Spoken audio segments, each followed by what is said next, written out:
Hello, friends. This is Dr. David Russell Mosley here. Um, so, over on her blog, The Honest Inkling, Serena Higgins has been hosting a series of essays on the individual poems of Charles Williams, Taliesin through Logers. And I have been asked to write a couple of those essays. I'll be writing essays on the poems The Departure of Merlin and Taliesin at Lancelot's Mass. So today I thought I'd take a little time to record myself reading those poems, and then these readings, will be appended to the end of my two essays. So without further ado, I shall read to you The Departure of Merlin. The Pope stands at Lateran's stone. Man's heart throbs from his vicarious hands. The themes are pointed with a new device of brightness, trebizoned with sun, archangel with ice. The blessing of Byzantium befriends the world's end. The great heretical doctors, Moslem and Manichaean, fly. In time-spanned Camelot the table changes. The method of phenomena is indrawn to Broceliande. Merlin bore Lancelot's child to a moon of white mountains, a knot of nurture in a convent of spirits and suns. Thence in the perilous throne is the child's moon risen. Pillars of palace and prison changed to the web of a wood. The joyous moon waxes in the chair.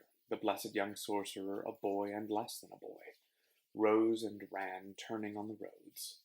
He span into the heart's simultaneity of repose. Joseph of Nazareth, Joseph of Arimathea, came dancing through the coeval-rooted world's idea. They saw Merlin descending. They met him in the wood, foster fathers of beatitude to the foster father of Galahad. Twin sons of womb and tomb, there no strife is except growth from the roots, nor reaction but repose. Vigors of joy drive up, rich-ringed moments thick in their trunks thrive, young-leaved their voices.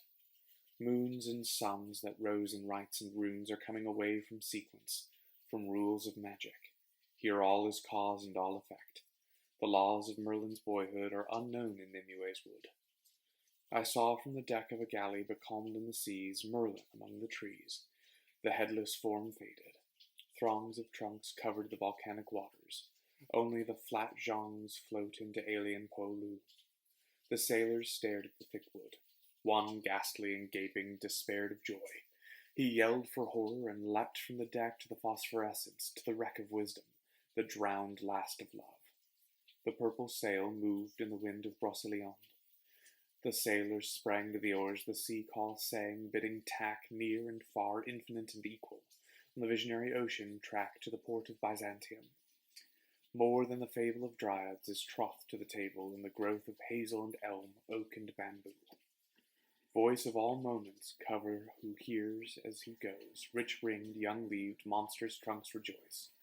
Time's president and precedent, grave ungrieved, floating through gold-leaved lime or banked behind beach to opaque green, through each membraned and tissued experience, smites in simultaneity to times variously veined. She who is Nimue, lady of lakes and seas, articulation of limbs, accumulation of distance, brings all natural becoming to her shape of immortal being, as to a flash of seeing the women in the world's base. Well has Merlin spoken the last spell, worked the last image, gone to his own. The moon waxes and wanes in the perilous chair where Time's foster child sits, Lancelot's son.